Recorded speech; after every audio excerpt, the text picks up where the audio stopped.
podcast. We are live on YouTube again tonight. I am Clinton Boring, your host for this evening. And again, my co host Ryan is not on the show tonight as he is enjoying a fancy work dinner instead of being here to enjoy some NFL draft talk, get my words right here, with our guy, draft guy Jared. Jared, this is your second appearance on the show. We had you on about a year ago to date to talk some NFL draft preview with you, man. We are 1 week out. Mr. Jared, how are you doing tonight? Awesome, man. I kind of like this yearly tradition we're building up here. Absolutely. We loved having you on. I know I'll shout him out here, one of my former coworkers, still my coworker, different location. Adam, he is an avid listener of our show, listens to every one, probably our biggest fan. So love you, Adam. And he No doubt, absolutely Adam. he absolutely loved you. So our shows come out typically the next morning. Hopefully this one's in morning. I'm not sure what time Ryan goes into work because he does all the editing.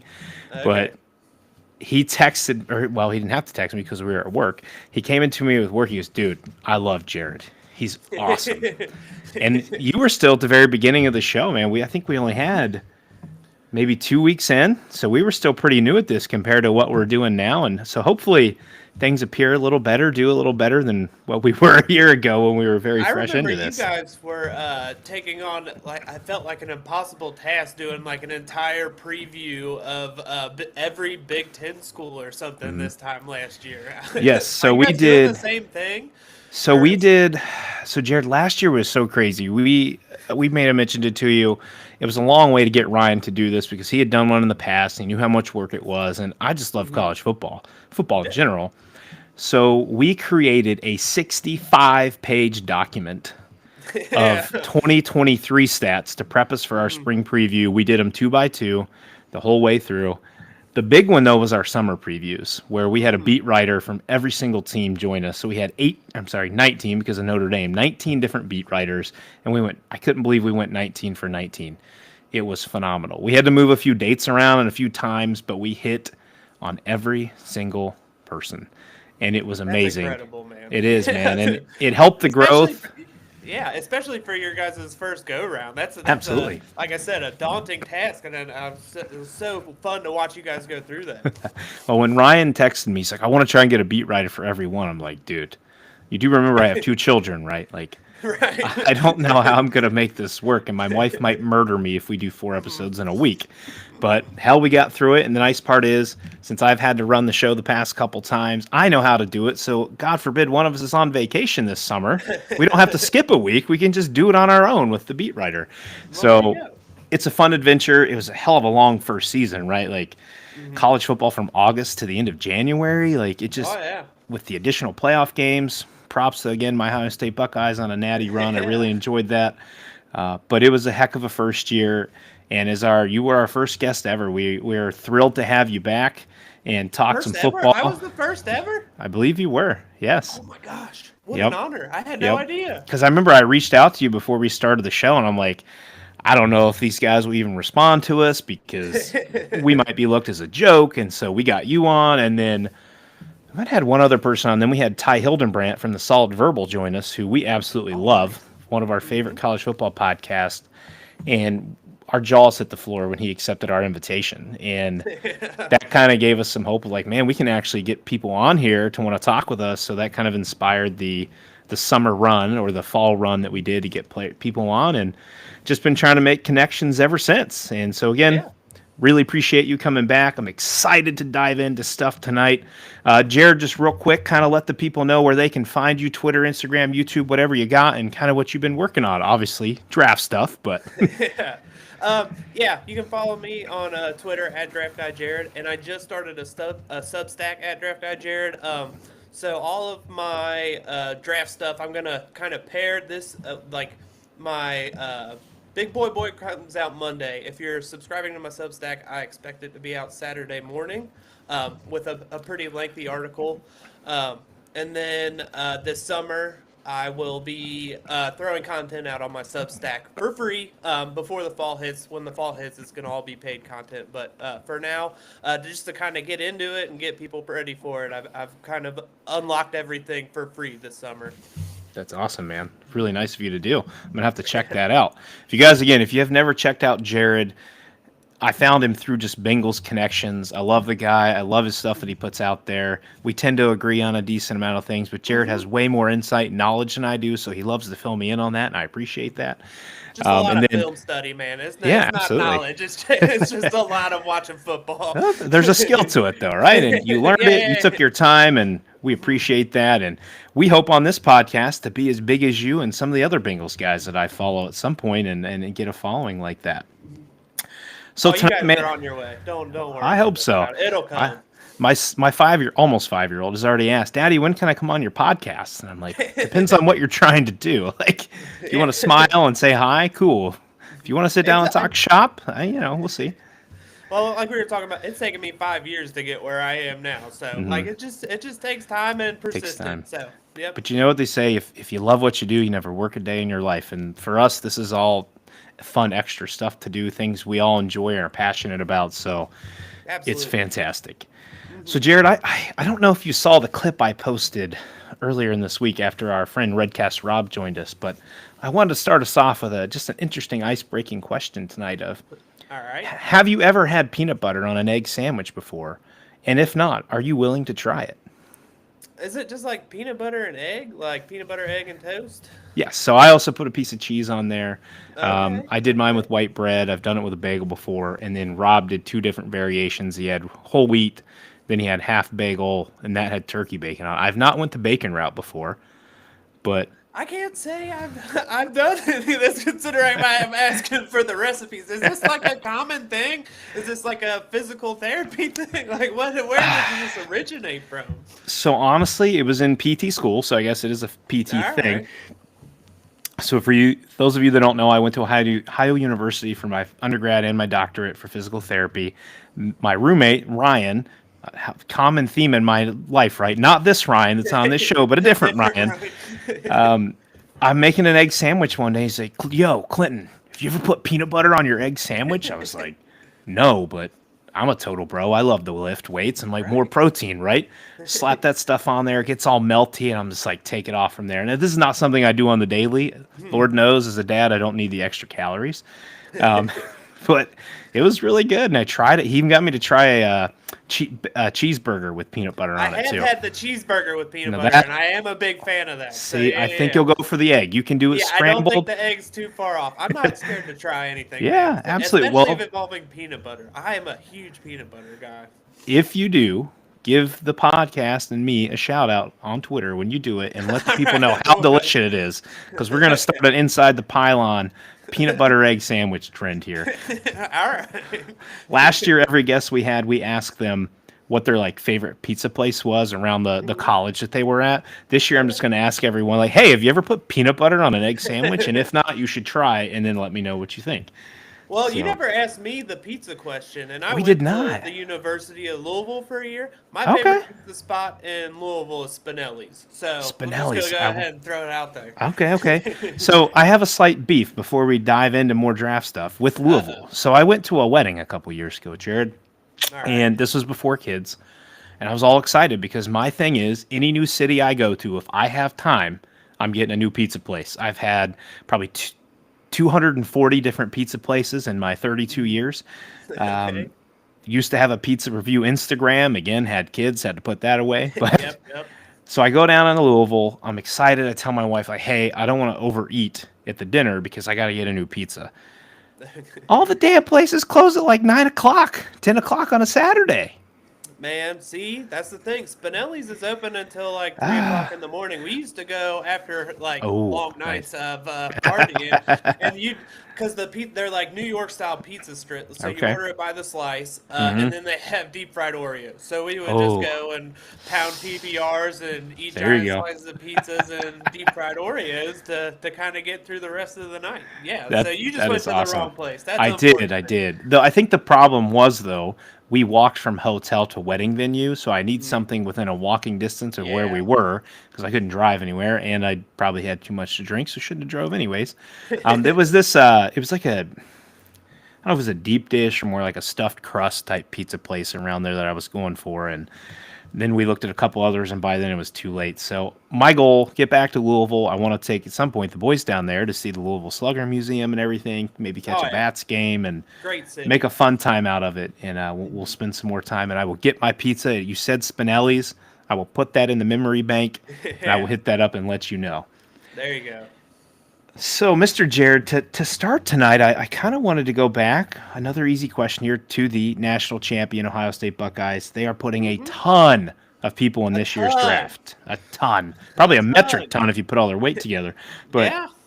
so, my first question for you is, will Ohio State break Georgia's record for most players selected in a single NFL draft, which stands at 15 and was set in 2022?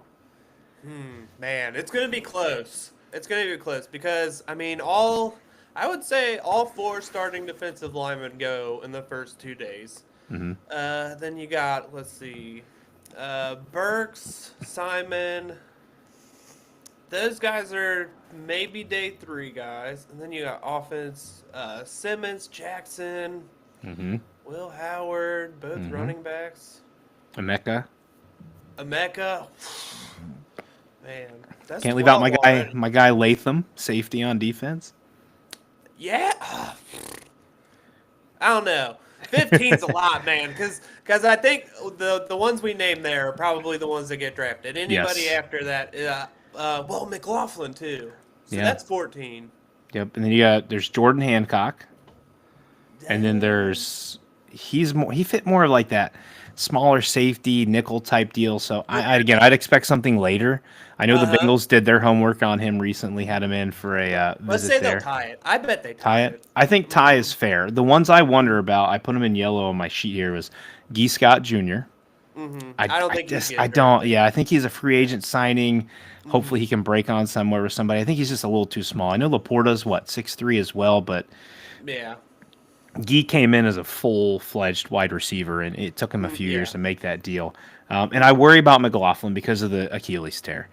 I think And he'll still get drafted. I Just hope because so, the man. center, yeah, I think the center class is weak enough to where McLaughlin is probably going to go. It'll be day three, but I think somebody's going to pick him before he reaches because it's kind of like the Andrew Voorhees thing from a couple of years ago from USC where he like tore his ACL at the Oh yeah, combine, but still yes. got drafted And on the bro went like up and put a big ass number on the bench press. yep. So It was phenomenal. I would actually be more surprised if McLaughlin goes undrafted. Yeah, I'd love to see it. I mean, he won the Remington Trophy. Gosh, I can get my words right tonight. I mean, if you're graded best center in college football, it's hard to think you would go undrafted. Right. So I think I agree with you. I think they tie it. I don't think they beat it. And I certainly think, given the amount that they have, the first round record of, I forget who that was set by, they are not touching that because they're not going to have enough there. So all right, to the meat and potatoes. Jared, I know you love trench play, and as a guy who loves Oh trench play, a little more on the defensive line than the O line for me, but if you win the trenches, you win the game, baby. Yeah. And so that's why it's That's the so important. Philadelphia Eagles. Absolutely. Domination. Just, Uh-huh. you That know, was an ugly Super Bowl. it was. It was painful to watch, but it was enjoyable because now Patrick Mahomes knows what it's like for Joe Burrow and Josh Allen to get hit Yeah. and hit and hit and have to eat turf all the time.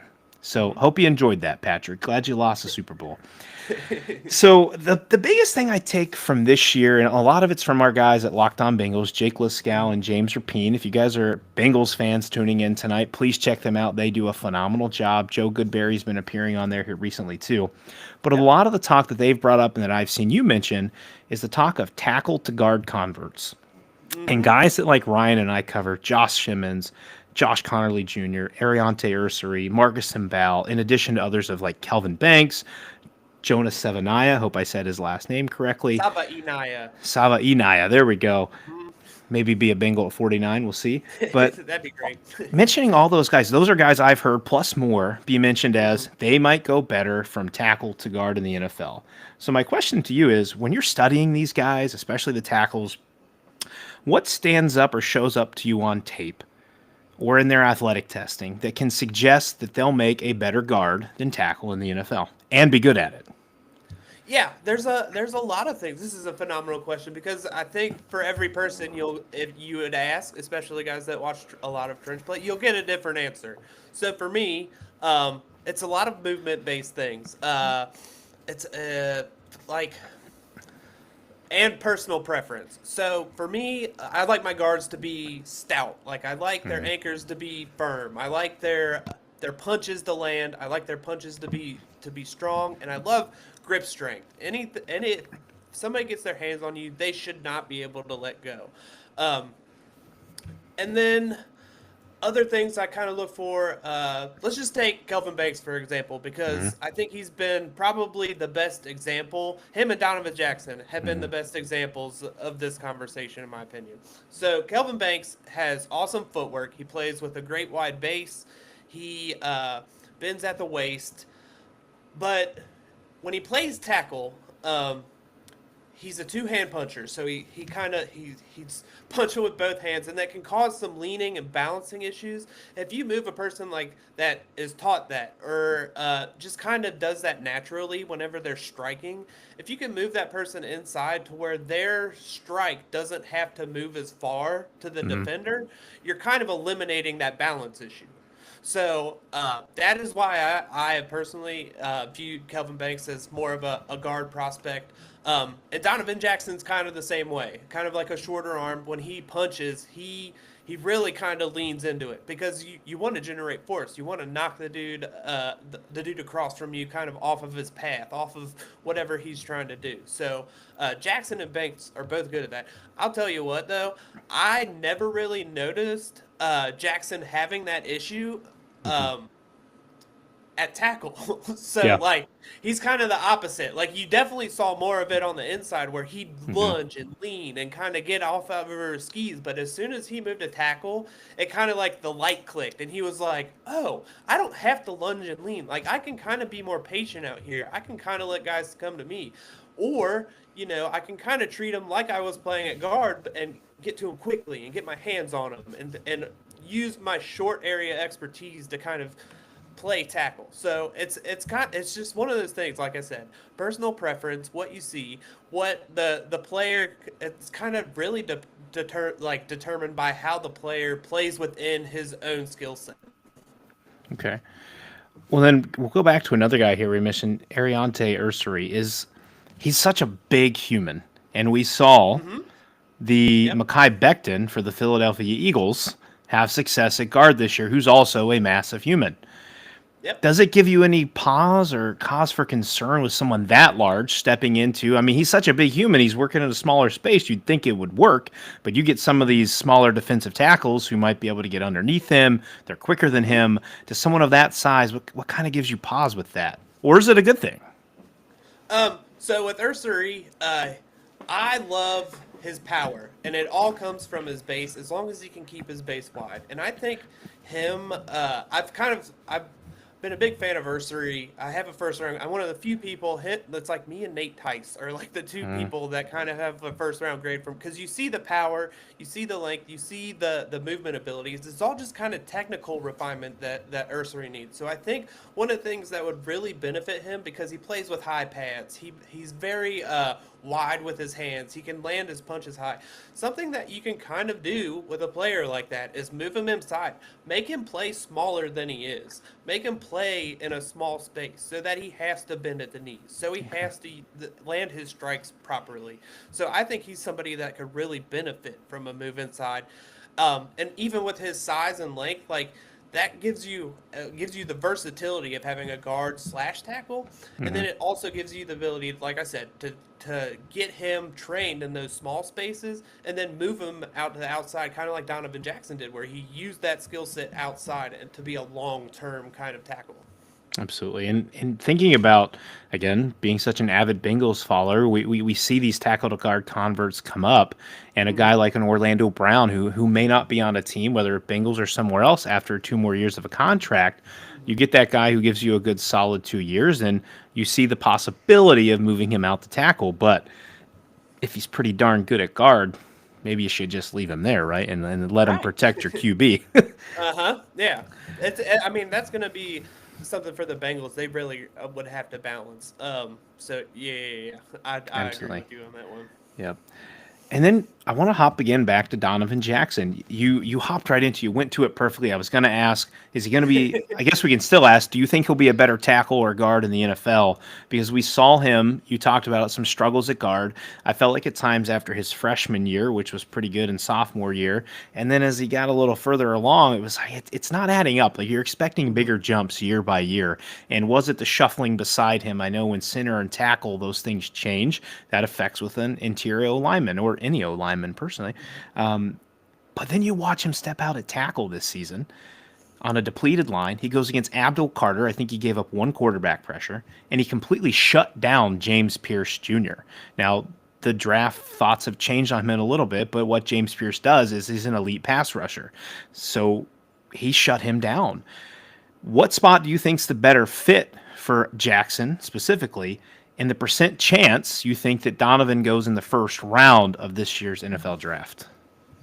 Yeah, I think he's a guard. I think he's a guard with tackle flexibility, and I really think the best thing for Donovan Jackson would be in a zone scheme Okay. because he's not much of a people mover. Like he's definitely more of a technician. With his hands, with his movement abilities, with his footwork.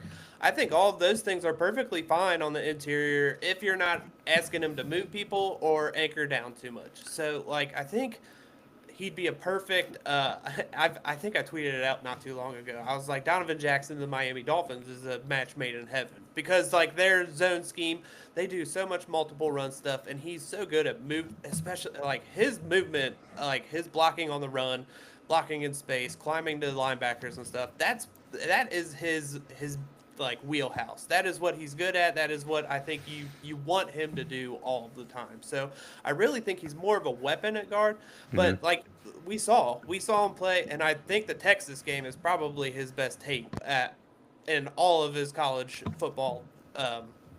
In his career there. So Mm-hmm. like I think Texas was the one where I was like, man, I think he could play both really if he wanted to. Um, but I personally, I would just throw him at guard. I think he has more experience there. And like you were saying, he did go like his guard tape his freshman year next to Paris Campbell was incredible. Mm-hmm. And then like the start of the year next to Josh Simmons, I mean, you would never have to worry about the left side there. But the movements at center, the losing Josh Simmons halfway through, I think it really affected his play throughout the year. So I think you were spot on with that. And it is one thing like consistency is the key to offensive line play in my opinion. Like if you can quantify somebody doing something consistently, like that is how you get good offensive linemen. So I think that's where he kind of struggled. Certainly. And we often say the best ability is availability. But I want to flip that to adaptability because if you take a guy like a Donovan Jackson or another player who you say fits well in a zone scheme like the Dolphins, let's say a team takes Donovan who doesn't necessarily run that zone scheme. How hard is it for these players to adapt who might fit better in that scheme to, or teams to get this player to adapt to the scheme that they run? Well, Like how that's much of a the change secret. between those things, right?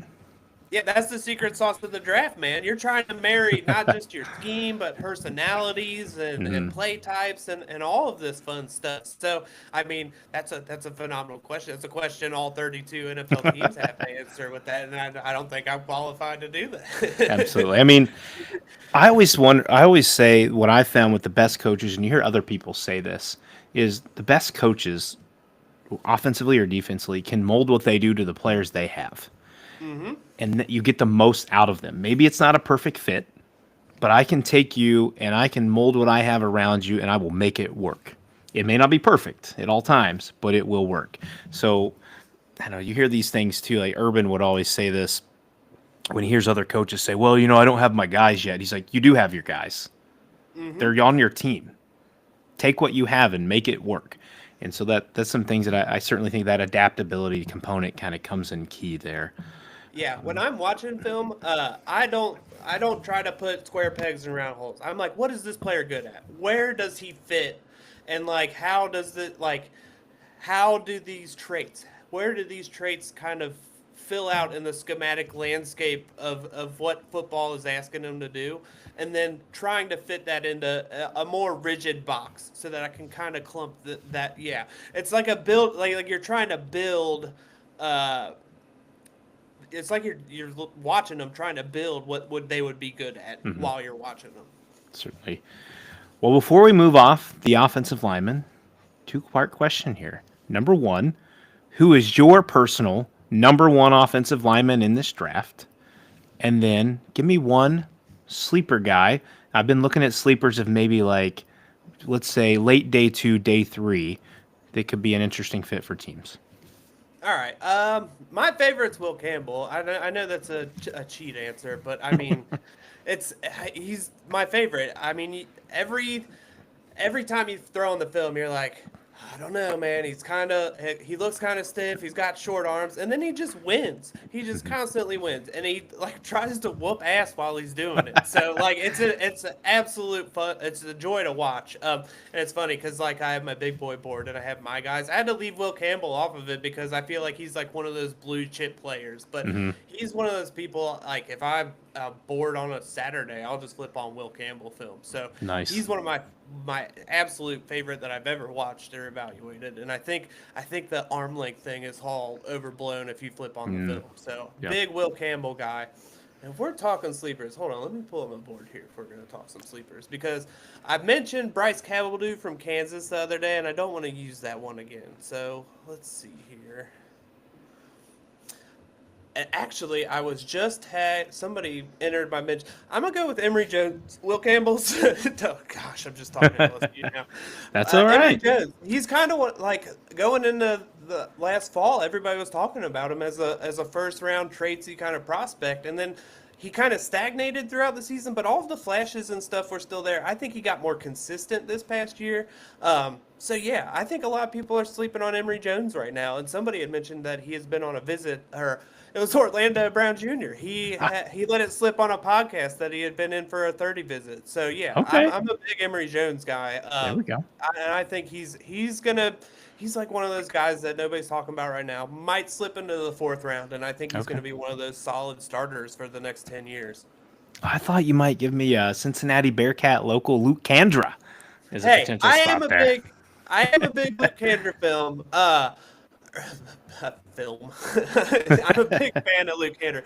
He's just a powerful guard. I wish I would have he's one of those sneaky athletes too. I think he had a 9.0 RAS score or something like that. And he's like one of those guys that you'd like watch him climb to linebackers. He's like this big shuffling dude, but he gets there every single time. So Awesome. like yeah, good call with Luke Kandra. He's definitely a fun watch.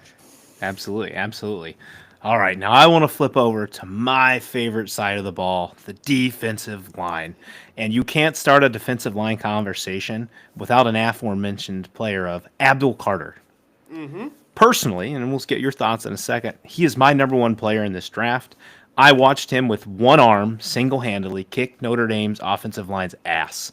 Dude had one freaking arm and played through it. So you get toughness there, athletic ability, strength, power, all that you get to see in one game when a player dominates a team that went to the national championship, albeit a little beat up on their O-line, but dominate those guys. Is he your number one player in the draft? And I guess two more questions here. Is Abdul Carter's ceiling that of like a Myles Garrett, Nick Bosa, if we want to give a Penn State comparison of like a Michael Parson? Is he to that level? Is he a step below? And then what are the traits that make him so special? Yeah, that's a lot. But yeah, Abdul Carter will be my number one player on my board. I have a top 5 grade on him, and I don't hand those out very often. So, and he is also with Will Campbell, one of my blue chip players. I only have 2 blue chip players this year in this draft, and those are my 2. And I wouldn't say he's like a Garrett or a Bosa. He's definitely more like a Von Miller, in my opinion. Okay. Definitely more of a speed, bendy. He's got great length. He uses it well. Yeah, just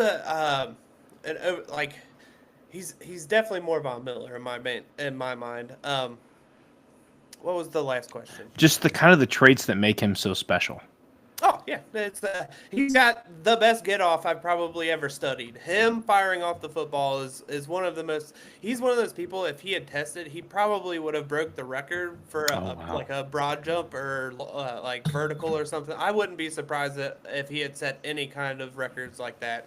at the combine if he had tested. So yeah, his burst, his bend, he's got a great the reason he could win with one arm is because his go-to pass rush remove, a long arm, is what he builds his pass rush off of. And if you can't stop his long arm, you can't stop him. And Notre Dame couldn't stop his long arm. So Yeah. that's why he started crushing them with it. And I mean, I'm right there with you. I think he's, like I said, the number one player in this draft. So big Abdul Carter fan. And like I said, a Von Miller type career Oh, is yes. something I would kind of expect from him. I mean, Von Miller, his peak and his prime was unstoppable. Just Super a Bowl MVP. phenom. Von Miller. Absolutely. Absolutely. I just lost my train of thought. Oh, Carter. The other big thing is, guys, remember, he was playing linebacker previous to Yeah. this year. And Penn State fans, as we interacted with him, were all in a panic in the first few games of 2024. Like, oh my God, we should put him back to linebacker. And I'm like, guys, slow down. There's an adjustment period. And boy, were they happy when he did. So that's the other thing to think about. He's been 1 year working off the edge. And if that's where he's going to be, and I don't know what type of scheme, maybe he fits better 4-3-3-4. He probably has the flexibility to do it since he's played linebacker and edge, but he's only going to get better at it. He's only at the base of his skill, and he's already labeled for you a blue chip prospect and the best player in this draft, and he's only been in that position 1 year. That is phenomenal. The first game I watched this year was West Virginia, and it was because everybody was like, "Oh, Abdul Carter, oh, he's gonna be the next." Like everybody's hyping him up to be the next Micah Parsons, and you flip Absolutely. on the West Virginia game, and you're like, "This guy, he doesn't even know what he's doing. He's like running around trying to this guy can't even set an edge. Like, why is he out here?" And then you kind of start going through the season, and you're like, "Oh, he's getting it." And then by the time you get to the Ohio State game, you're like, "Oh." He Yep. totally understands what he's doing now, and that is dangerous. And then, like, he just kept stacking performances, and it's one of those things where you're like, I don't think anybody's going to stop him at this point. And I don't think anybody in the NFL is going to stop him. No. So, yeah, he's getting, just an incredible player. To go to I mean, I'm pretty sure it's widely known. It seems like that Cam Ward will be the pick at number 1. Listen, I hate the Browns, as you guys can see. Hooday, go Bengals. Can't stand the Browns. I don't think Shador's it. I don't think Travis Hunter's it. I think your pick should be Abdul Carter, and you sign Garrett for another 4 years, and let him learn from Garrett. Let him play on the other side of Garrett, and just. I love Joe, but go eat Joe and Lamar and whatever the hell the Steelers throw on the field at quarterback. Like, that would be a nightmare for every other team in the NFL with those. No kidding, right? Like, I hope they don't do it. Joe doesn't need hit any more than he already gets. So we don't need to talk about the Browns too much. We don't need to give them too many ideas. Listen, but like this draft, if they got like an Abdul Carter and a nose tackle later on in the draft, I would just hate everything. yeah, I mean, that's the AFC North for you more than anything is trenches and running the ball and places we struggled at in the trenches last year. But yeah, I mean, Browns, don't make it simple. I hear something come out today that, it's the week before the draft, all the BS that comes out of this, Abdul Carter's got character problems and blah, blah, blah, blah. I'm like, just stop with this crap. Like, if you're trying to tank his stock to get him to fall one more pick, like, don't let this guy fall too far because he's a top elite talent. If quarterback wasn't so damn important for a team like Tennessee to have, he'd be going to Tennessee. I believe if Mike Vrabel was still there, he might be going to Tennessee because I don't know if he's getting past Vrabel at the Patriots if he makes it there. But all right, well, let's keep. Go ahead. I was just gonna say, in F1 terms, we call it silly season right now. Yeah, everything absolutely. that comes out of everybody's mouth is silly, so just don't listen to it. Absolutely. Well, listen to the guys you trust.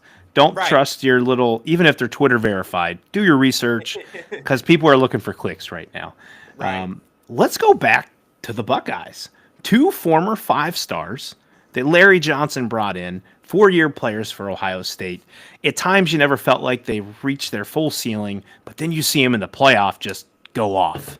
And in the Cotton Bowl last year for Jack Sawyer, who we're about to say. So I'm going to set up a little battle here for you, Jared. Buckeye versus Buckeye. Mano y mano. JT Tuimoloau versus Jack Sawyer. First question. Who do you project to be the better pro out of those two and why? I'm going with JTT. I think he is definitely the more consistent. He's got the more NFL build. He's powerful. He's got he's got a sneaky amount of pass rush moves, and I He knows how to deploy him. He knows when to use them. He's just like the most. He's one of those guys where you're just like, he's gonna be a 10-year NFL player. He's gonna plug and play in like a base 4-3, and you could just set it and forget it for the next 10 years. He Hmm. is one of those guys I would bet a whole lot of money on just being a good player for a long time. Absolutely, absolutely.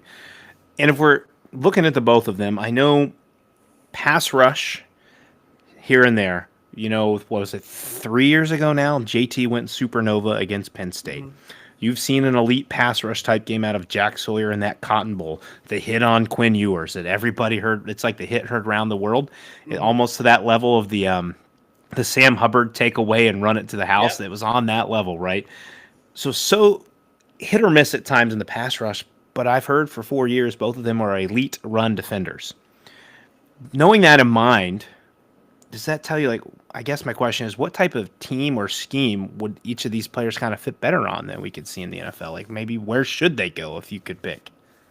Well, like I said, I think JTT is a base 3-down starter for a 4-3 defense, like a base 4-3, 4-2 nickel, whatever you want to call it nowadays. I think Jack Sawyer's more of a rotational player. I think Okay. he's more of a three, kind of in that Sam Hubbard mold. I think he can give you a change up. I think he can add a little bit of pass rush if you need somebody to give somebody a blow. I think he's a perfectly good run defender. Like, I think he's just one of those guys you can plug in at either end spot whenever your edge 1 or 2 needs a break. So I think Jack Sawyer's more of a utility player in the Okay. NFL than JTT is. Okay. I think I already know your answer here, but again, we're going to go back to our Bengals. Would you want either one of them on the Bengals? And if so, who? Oh, I want JTT 100%. I just because like the big thing for me with the Bengals is so they have Miles Murphy, who we just nobody knows what Hmm. he is or what he could be because he just doesn't play. Yeah. Um, Trey Hendrickson, I said it a Hmm. couple of days ago. He's on a 1-year contract basically. Hmm. Like he's not extended. I don't think they're going to trade him. I think they're going to do the whole hostage situation and make him play on the 16 million he's owed this year. So I think after this season, we could lose Trey Hendrickson. Joseph Asai only signed a 1-year deal. Cam Sample only signed a 1-year deal. So you're just looking at Cedric Johnson and Miles Murphy as your defensive end room right now. So I think if you're gonna draft anybody to kind of supersede, to kind of come in and fill like a full-time edge role, I want it to be JTT. Like Hmm. I think, like I said, like I've already made the case for Yeah, it. Like I absolutely. think he's somebody like when Trey Hendrickson leaves, and you don't have Osai or Cam Sample, like you still have Miles Murphy and JTT as your two. You could have two starting 4-3 defensive ends on your roster and build around them, and I think that would be a good just a good way to build out that room going forward. Absolutely. What, real quick on these guys again, what round do you see them as their projection? I have a solid second grade on JT. Like a second. I wouldn't be surprised if he's a top 50 pick at all. Like Okay. he's a solid player. I think Jack Sawyer's more of an early Okay. third round player. He's got enough pass juice. I wish he would have tested because I think his testing probably would have bumped him up a little bit Hmm. more because he doesn't have like typical arm length or size or anything like that. So you kind of were hoping that he would test so you could see some of those athletic traits. But I think he may go end of third because he didn't test. Okay. Absolutely. So again, hey, Bengals fans, you're looking for pick 81. You want another hometown guy or in-state guy. There you go. There you go. All right. Now a little more to the inside of the beef eaters here. I've got my top four here, which I don't think many people would overly argue with, and it's very fitting that we covered all four of them in our podcast. Mason Graham, Kenneth Grant, Derek Harmon, Tyleik Williams. I want you to take those four, and I want you to rank them from 1 to 4 in terms of most impactful to least impactful at the next level. All right, this is actually going to be kind of fun. I'm glad you asked me this because Mason Graham's obviously number one. He is the most complete defensive tackle in the entire draft. He can give you a little pass rush, give you a little run stopping, do a little bit of everything. I don't care about his size. He shows it all on film. So he's number one. My number two is actually Tyleik Williams. He's one of Okay. my guys in my draft. I think he is a plug-and-play run defender, and he is a high-level run defender. I don't think people are giving him enough flowers for Mm-hmm. his run defense. He is incredible. He's a force multiplier on the front. He's one of those guys that changes the math for offensive running schemes, and like he's an absolute hoss. He's an ass kicker. He's trying to decapitate like guards and centers all the time to get him out of the way. He is one of those people like I just feel like nobody's talking about it enough. It's because everybody wants all of these pass rushers and stuff. But Tyreek Williams, to me, plug and play, high level run stopper in the NFL from day one. So big Tyreek Williams fan. Then you have Kenneth Grant, size, athleticism. He's got a little bit of pass rush juice. He just isn't he's not nearly as refined as the other two. He just needs to find that consistency. He's still a young player, true junior. I have full faith that Kenneth Grant is going to be a good football player, but he's just not all the way there yet. And then you have Derek Harmon, great penetrator. He is a solid run stopper. Just needs to clean up the finishing. He needs to tackle better. Tackling. He needs to finish plays better. Yeah, he needs to get off blocks a little bit better. I'm a big Derek Harmon fan, but he's actually out of like the consensus top 5 defensive tackles, Harmon is the lowest for me. Okay. So when you personally are putting Tyreek ahead of Kenneth there, or Grant there, I just keep this replay running in my head of Kenneth Grant chasing down that running back. I forget which game it was, but I was watching that game. Yes, and my jaw just hits the floor. Yeah. So Mason's obviously first round. I'm thinking probably top 10. If you're putting Tyreek over Kenneth Grant, does that mean Tyreek's going round 1, or he's just going to go early 2 and Kenneth Grant falls, where the early projection, I believe, was in the first round for Kenneth Grant? And then Derek Harmon's also getting love first round. So I think the fact that Tyreek Williams and the scheme at Ohio State didn't really let him rush the passer much, so he couldn't really show much of it. And that is going to, I mean, in the first round, you want your defensive tackles to rush the passer. That's where their value comes from. That's where the big contracts come from. So even in my rankings, I knocked Tyreek. He's my DT3. I have Kenneth Grant in front of him because Kenneth Grant has that pass rush upside. And then I have Walter Nolan after Tyreek, who also has that pass rush upside, and he has the same grade as Derek Hartman because Nolan has he's more inconsistent, like very hot and cold whenever you put on his tape. Harmon's all hot all the time. You just wish he would maybe cool down a little bit. Yeah. So, yeah, those are my top 5 defensive tackles, like ranked. Certainly. And I think it's interesting, again, with Harmon, it's another scenario of didn't really do much at Michigan State, and he goes 1 year where he's surrounded by other players, essentially, Jordan Birch, Jeffrey Bassa, Mateo Uyunglele, who will be in the draft next year, and look at him take off. And a defensive coach and head coach, Dan Lanning, and what they got out of him. And again, this might be another guy who's just needs some refinement on the team he gets to. You can you can clean up tackling. But some of those other things that he has, you can't teach. And if you don't have it now, are you going to get it? And if he gets in the right spot, I think he's going to hit really well for a team. Yeah, he's still 21 years old too. There's still a lot of room for growth for Harmon. He still has a solid first round grade from me. I'm not trying to knock him too much. Yes. And it's one of those things like I'm not sure he goes in the first round just because of the depth of the class in general. So I am a big fan of Harmon. Absolutely. And now I'm going to dive into a little bit of how I categorize sleeper here was you had to be round 4 or later. And I have 3 of them. Again, there are 3 guys that we specifically covered. Potential sleeper DTs here. Ty Hamilton, who I've seen in the 4th. CJ West, projected 6th. Ty Robinson, 5th. Of those 3, who projects as a day 1 impact player? Maybe not a starter, but to have the most impact day 1. I'm actually going to go with CJ West here. I think he is phenomenal. I actually have a 3rd round grade on CJ West. So the fact that you said 6th round kind of took me back a little bit. I think this is on the NFL site that I pulled it off of. So gotcha. Yeah, he's a day 1 nose tackle in my opinion, and his athleticism would suggest he has untapped potential as a pass rusher. Just wasn't showing it much at Indiana. They play a very very similar scheme to Ohio State, where they want their everything kind of in front of them. So, big CJ West fan. I think he can make an instant impact. If you're having me rank those like the guys before, I Mhm. would have Ty Robinson second. I actually think Ty Robinson has a lot of interior pass rush juice that can kind of be unlocked and stuff as long as he's not asked to play every down. If you can Yeah. kind of just rotate him in there as a pass rusher, I think he can get to the quarterback if you ask him to from the interior. And then Ty Hamilton.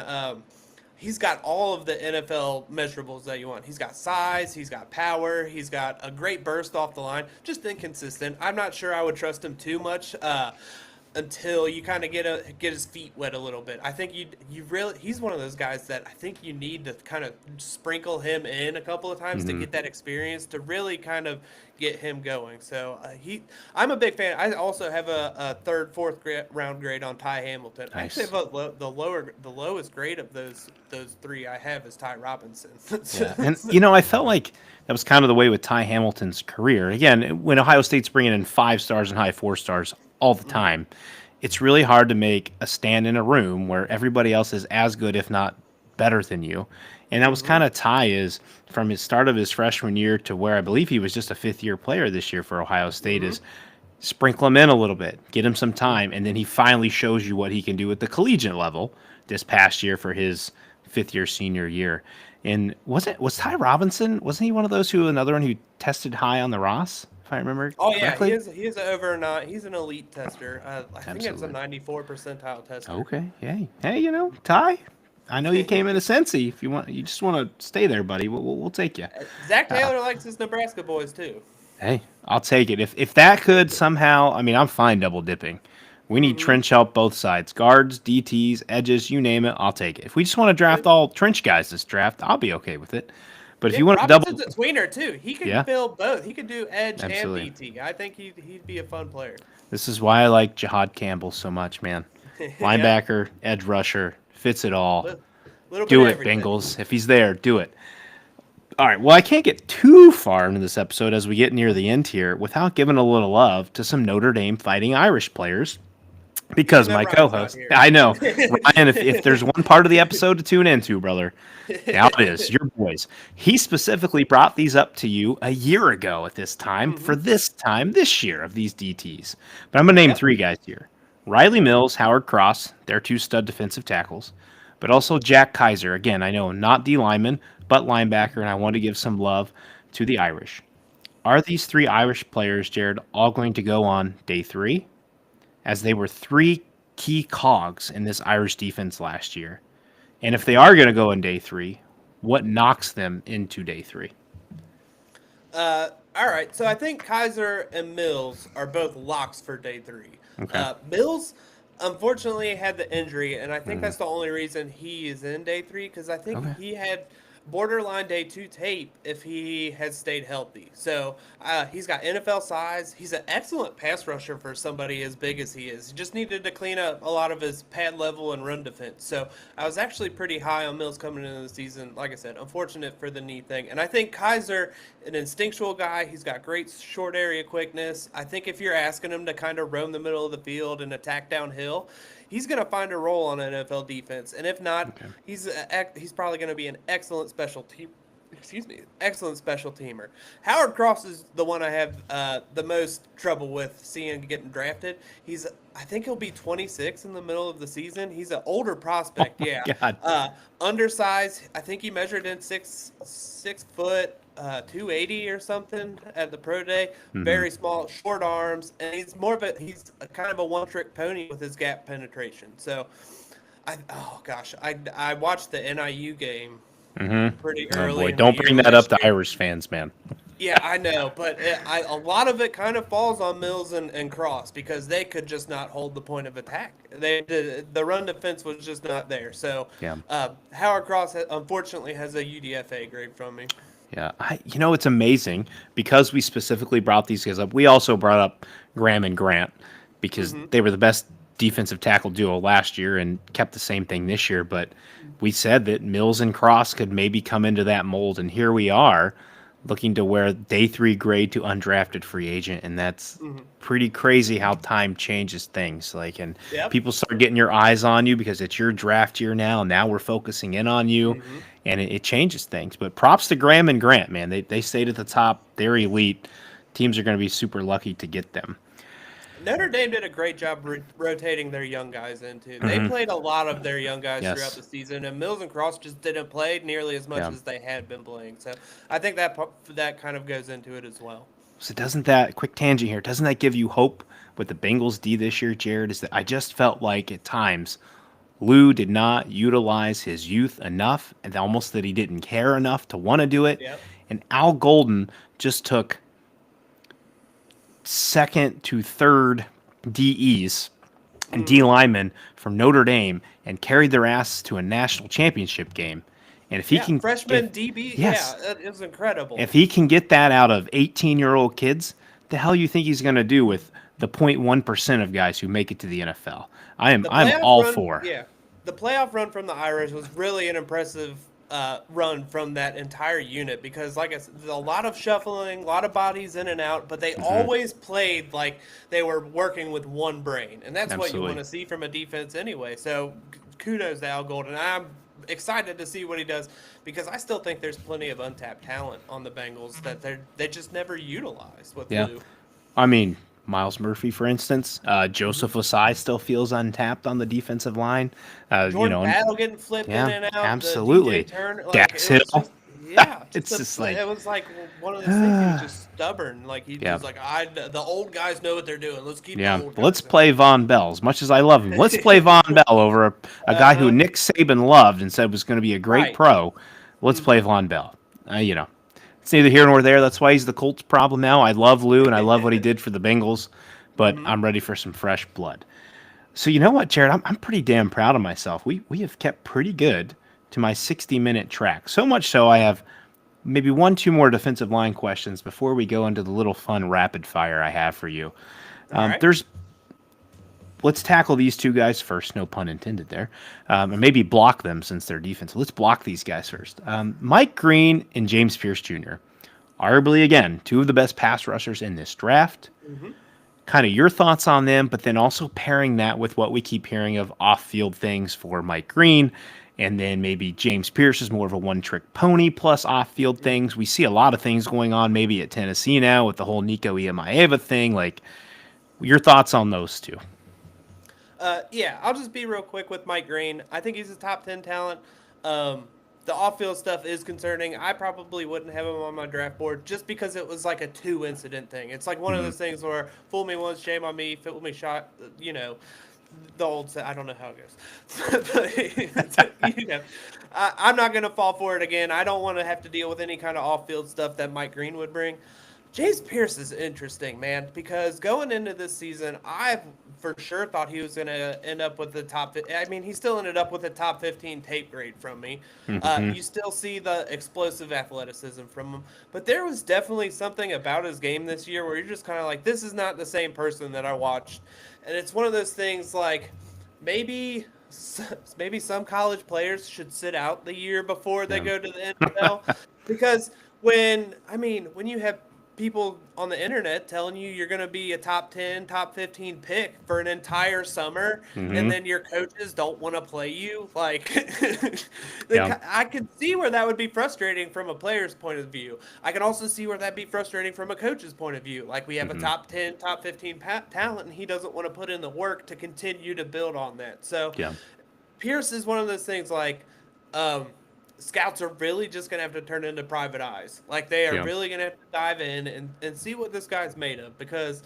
the 23 tape, hands down, top 20 tape for this entire edge class. But the 24 tape, second round player, easy. Okay. Like, just not the same caliber of, it's just not the same caliber of effort on film.